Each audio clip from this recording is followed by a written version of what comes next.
All right, so you gave us quite a reading list for this deep dive. It seems like you're really interested in how computer science can help us make better decisions in everyday life.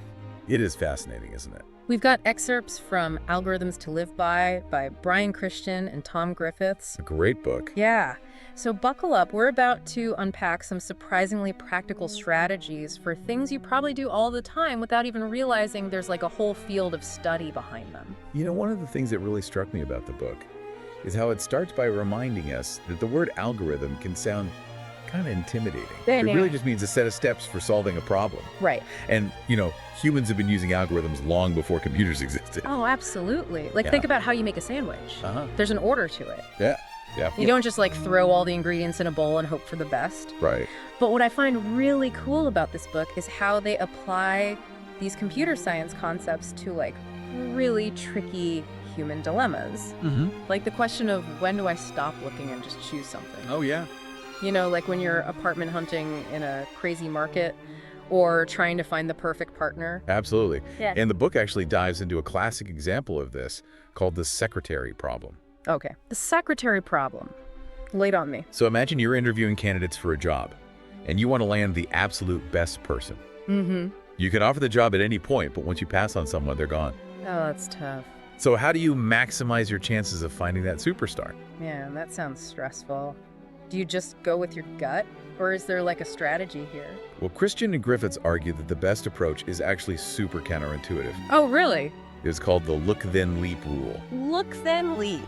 And it means spending 37% of your time just observing candidates without making any offers. Wait, so you're telling me you should deliberately not hire anyone for over a third of the process? That's exactly it. That seems kind of wild. No, I know it's not what you'd expect, but mathematically, this approach gives you the highest probability of finding the best candidate. So you're gathering data. Yeah, exactly. Yeah. And then after that initial look phase, you leap at the very next person who's better than all the ones you've seen before. So it's like setting a really high bar during that first phase and then being ready to pounce when someone clears it. You got it. Interesting. And the book even tells a funny story about Michael Trick, an operations research professor, who used this rule to decide when to propose to his wife. Oh, no. He figured out how many women he was statistically likely to date in his lifetime and then applied the 37% rule. Oh, no. Did it work out for him? Well, when he hit that leap point, the woman he proposed to turned him down. Oh, no. Maybe not the best strategy for romance. Yeah, don't try that one at home, folks. Great. But I have a feeling this 37% rule applies to way more than just romance and job hunting. Absolutely. The book uses the example of parking. Yeah, if you're cruising down a street looking for a spot, the best strategy actually changes based on how many open spots you expect to find. Okay, that makes sense. If it's a packed street, you should probably grab the first decent spot you see. Right. But if there are tons of open spots, you could be way pickier.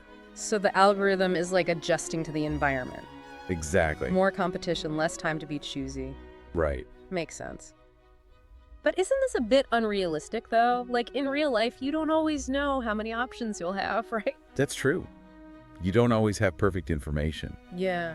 But the principle is still really valuable. The authors also point out that most of us tend to leap too soon in lots of situations. Oh, really? Yeah, we get impatient and settle because we're afraid of missing out.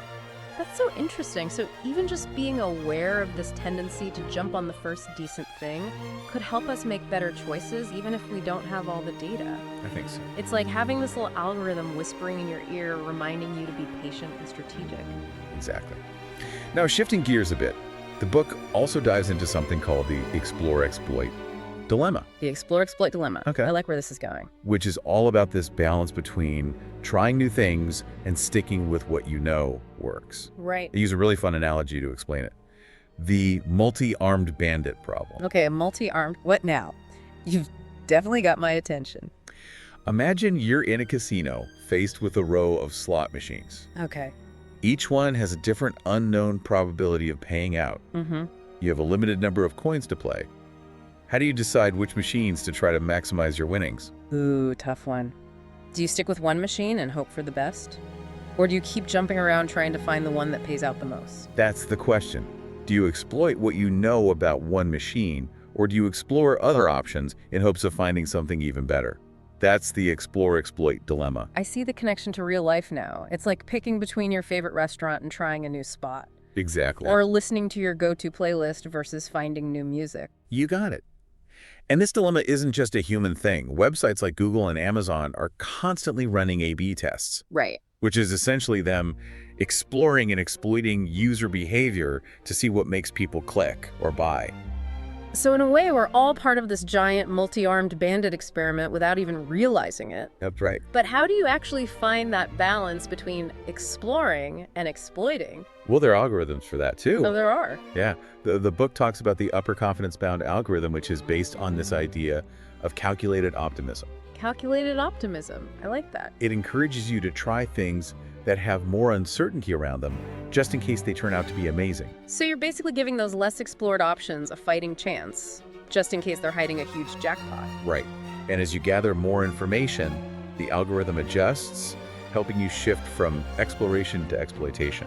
So it's like starting with a wide net and then narrowing your focus as you learn more. Exactly. Clever. I never thought of it that way. Where else does this apply? Believe it or not, this even comes up in clinical trials. Clinical trials, wow. Yeah, it highlights the ethical considerations of trying new treatments when you already have one with a known success rate. Right. The book discusses a case involving ECMO, which is a treatment for infants with respiratory failure. Okay. And there was this debate about whether it was ethical to continue randomized trials because ECMO seemed so effective. Right. Some argued that withholding it from some infants just to gather more data was unethical. Wow, that is a really tough situation. It makes you think about all the factors that go into decision-making, especially when lives are at stake. Absolutely. Did the book offer any guidance on handling these kinds of dilemmas? It didn't give a simple answer, but it highlighted how crucial it is to think about the trade-off between gaining knowledge and minimizing harm. Sometimes you need a more flexible approach that can adapt as you learn more. So it's not just about blindly following an algorithm. It's about using it as a framework to make the most ethical and informed decisions. I think it's a great way to put it. That's really thought-provoking. You know what's really cool? The book connects this explore-exploit dilemma to how our own goals and priorities change as we age. Hold on, how does age play into all of this? Well, research suggests that as we get older, we tend to focus more on close relationships and meaningful experiences rather than chasing new possibilities. Okay, yeah, that makes sense. As you get older, you have a clearer sense of what truly matters, and you don't want to waste time on things that don't. Exactly. And the book frames this shift as a perfectly rational response to having a shorter time horizon. Okay. As you age, the potential payoff of exploring new things decreases, while the value of enjoying what you already know and love increases. That's such a cool way to look at it. It takes what we often see as a negative part of aging, getting set in your ways, and reframes it as something positive and strategic. Exactly. It's like you're optimizing for happiness within the time you have left. And this leads us to another fascinating area that the book explores: the surprisingly complex world of sorting and searching. Sorting and searching. Okay. It might sound a bit dry, but trust me, it's more relevant to your everyday life than you might think. All right, I'll bite sorting and searching. How does that connect to making better decisions? Well, think about how you organize your closets, your files, even your digital life. It all involves sorting and searching. Right. And what the book reveals is that there are much more efficient ways to approach these tasks than we might realize. Okay, you've piqued my curiosity. Let's dive into the world of sorting and searching algorithms. Great. What's the first stop on this algorithmic journey? One of the simplest sorting algorithms is called bubble sort. Bubble sort. You basically compare neighboring items and swap them if they're in the wrong order. Okay. And eventually the largest items bubble to the top. Your list is sorted. I think I've actually used that method before without even knowing it had a fancy name. I think we all have. But I'm guessing there are more efficient ways to sort, especially when you have a ton of stuff to organize. You're absolutely right. An algorithm called merge sort is much faster, especially for larger lists. Merge sort. It works by dividing the list into smaller chunks, sorting those, and then merging them back together in the correct order. Ah, so it's like a divide and conquer strategy. Exactly. You break a big, overwhelming task into smaller, more manageable pieces. Well, like that. And to measure how efficient these algorithms are, computer scientists use something called Big O notation. Right. Okay, I feel like we're getting into some serious computer science territory here. A little bit. Can you give me a simplified version of how Big O notation works? Sure. Imagine you have a list of 10 items to sort. Okay. Bubble sort might take, say, 100 steps. Okay. But if you double that list to 20 items, it might take 400 steps. Wow. That's because bubble sort gets drastically slower as the amount of data grows. So the more stuff you have, the less efficient bubble sort becomes. Got it. I mean, you said merge sort is better, right? Yeah. How does that handle larger amounts of data? Well, merge sort handles larger data sets much more gracefully. Doubling the amount of data might only increase the sorting time by a factor of 2 or 3. Ah, so... Exactly. Yeah. And the book encourages you to think about this search-sort trade-off in your own life. Okay. How much time do you spend organizing your files, your closet, your photos? It all depends on how often you actually need to find specific things. That's a really good point.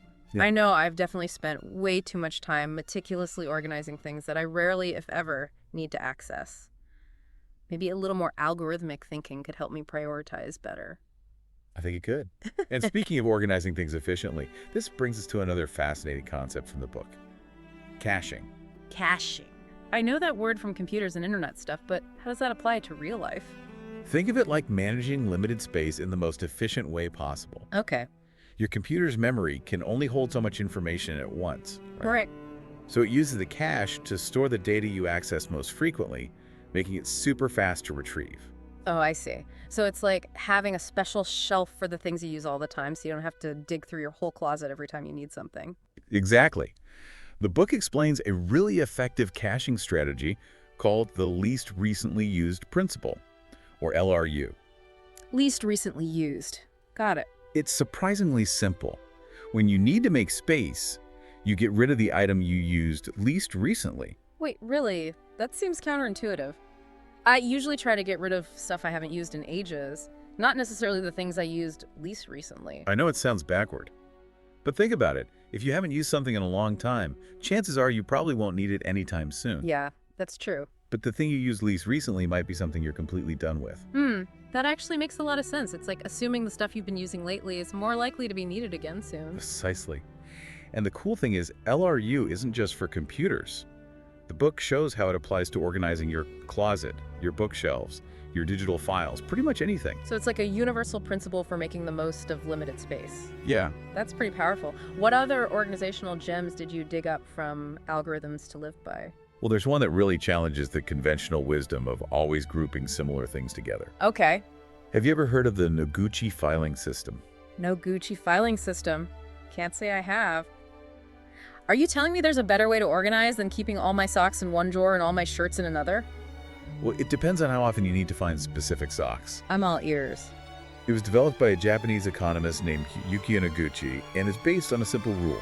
You always put new files on the left side of a folder, no matter what they're about. Okay. This ends up creating a self-organizing system where the files you use most often naturally move to the left, making them easier to find. So it's like a survival of the fittest approach to file organization. Exactly. The most important stuff rises to the top. Right. But doesn't that create a bunch of seemingly random groupings? It can. How do you find anything if things aren't categorized by topic? That's the beauty of it. The system actually adapts to your own usage patterns, making sure the stuff you need most is always easy to find. And the book connects this to the Ebbinghaus forgetting curve, which describes how our memory works. The forgetting curve, how does that relate to how we file things? Well, the things we use most often are also the things we're least likely to forget. Right. So the Noguchi filing system, by prioritizing frequently used items, is basically working in sync with how our brains naturally prioritize information. That's a really fascinating connection. So it's like the system is designed to be in harmony with how our brains work. That's amazing. We've covered some seriously practical tips for organizing information and making decisions, but I'm guessing Algorithms to Live By goes even deeper than that, right? You're right.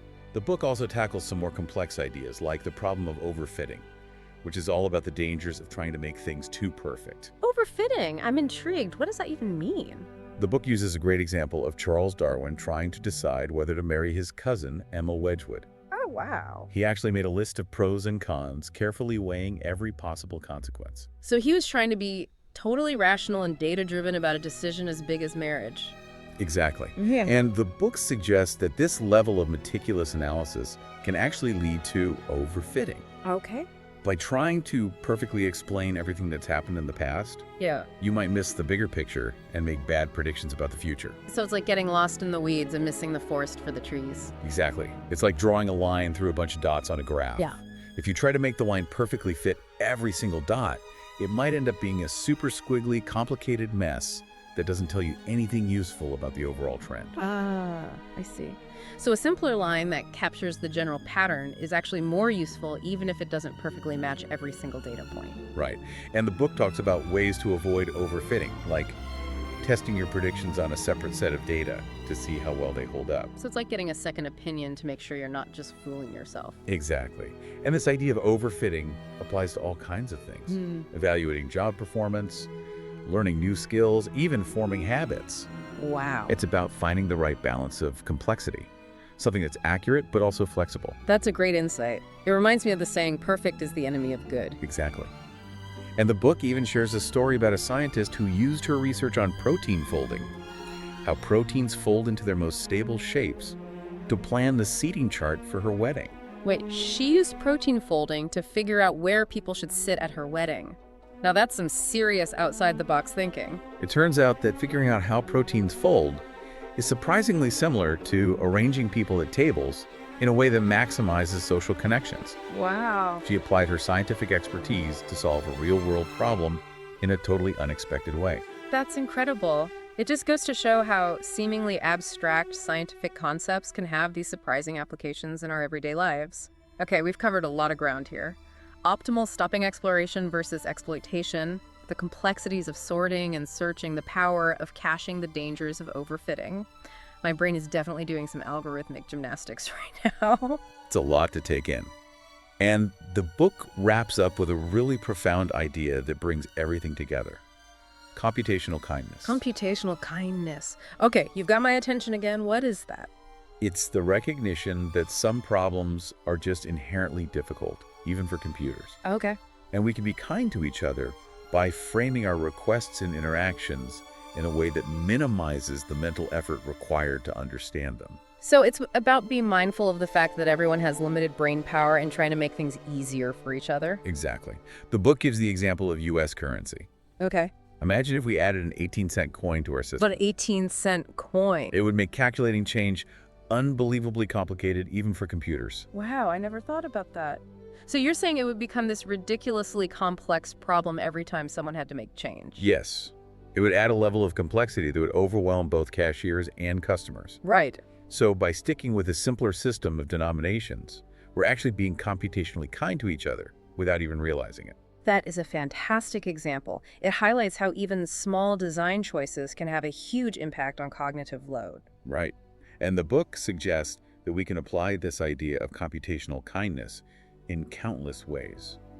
By phrasing our questions clearly, breaking down complex tasks into smaller steps, and being mindful of the mental effort we're asking of others. I love that concept. It's like a reminder that we're all in this together, trying to navigate the complexities of life with the limited mental resources we have. Absolutely. And sometimes just a little bit of thoughtfulness can make a huge difference. I think so. It really is a powerful idea, and that idea of being computationally kind, it really gets to the heart of what this whole deep dive is about. Yeah, for sure.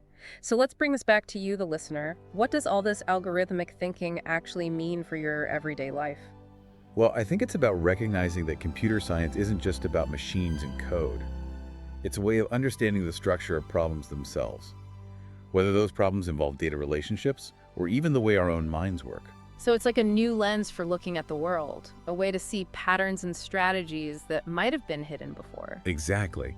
And what's so cool is that Christian and Griffiths, they provide this whole toolkit of mental models and practical strategies, things you can actually use to make better decisions in all areas of your life.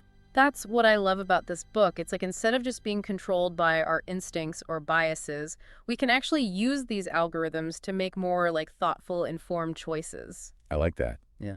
And by understanding the trade-offs involved in different approaches, we can be more intentional and strategic with our decision-making. You know, that reminds me of the overfitting concept we were talking about earlier. How does that apply to the listener's life? What do you think? Well, I think it's about recognizing those moments when we're getting bogged down in tiny details, trying to make things too perfect, you know? Yeah, totally. Like when you spend hours obsessing over a presentation that nobody's really going to scrutinize that closely anyway. Exactly. Or when you overthink every possible outcome of a decision instead of just taking action and seeing what happens. Or even creating these elaborate to-do lists that just end up stressing you out with how complicated they are. Right. Overfitting can show up in all sorts of sneaky ways. Yep. But the main takeaway, I think, is that sometimes embracing simplicity and imperfection can actually be more effective. It's about letting go of the need for total control and just trusting the process a bit more. Absolutely. And recognizing that sometimes a good enough solution is actually the best solution, especially given, like, our constraints. Especially when time and energy are such precious resources. Exactly. And the book offers some really helpful tips on how to avoid overfitting, like setting time limits for yourself when making decisions or using simpler models instead of getting overly complicated. So it's about finding that sweet spot between overthinking and actually taking action, balancing analysis with actually doing something. I think so. Yeah. And that balance is going to be different depending on the situation. Yeah, you're right. Like if you're making a big life decision, you probably want to put more time into thinking it through. But if you're just choosing what to have for lunch, a simple rule of thumb might be all you need. Exactly. It's about matching the algorithm to the problem at hand. That's such a good point. It's like having a whole mental toolbox full of different algorithms, each one designed for a specific purpose. I like that. And the key is knowing which one to pull out for each situation. Yeah, and building that toolbox takes practice. It's about becoming more aware of the algorithms we're already using without even realizing it, and then experimenting with new ones to see what works best for us in different situations. So it's like a journey of self-discovery, a process of becoming more computationally savvy in our everyday lives. I love that phrase, computationally savvy, and the book really does offer a very inspiring perspective on that journey. Okay, so we're getting close to wrapping up this deep dive into algorithms to live by. What's the final, most important takeaway you want to leave with the listener? You know, I think it's this idea that computational kindness isn't just about making things easier for others, it's also about being kind to ourselves. Oh, I love that. Can you say more about what you mean? We've been talking about the inherent limits of computation. The fact that some problems are just really, really hard to solve no matter how smart you are or how much effort you put in. Right. And that trying to force a perfect solution can sometimes just completely backfire. Exactly. Mm-hmm. So computational kindness also means recognizing our own limitations, giving ourselves permission to not have all the answers and to not solve every problem perfectly. To embrace the good enough and move on. Yes, and to forgive ourselves for the inevitable mistakes we're going to make along the way. Because at the end of the day, we're not algorithms. We're human. And humans are inherently messy and imperfect. But that's also what makes us beautiful and resilient.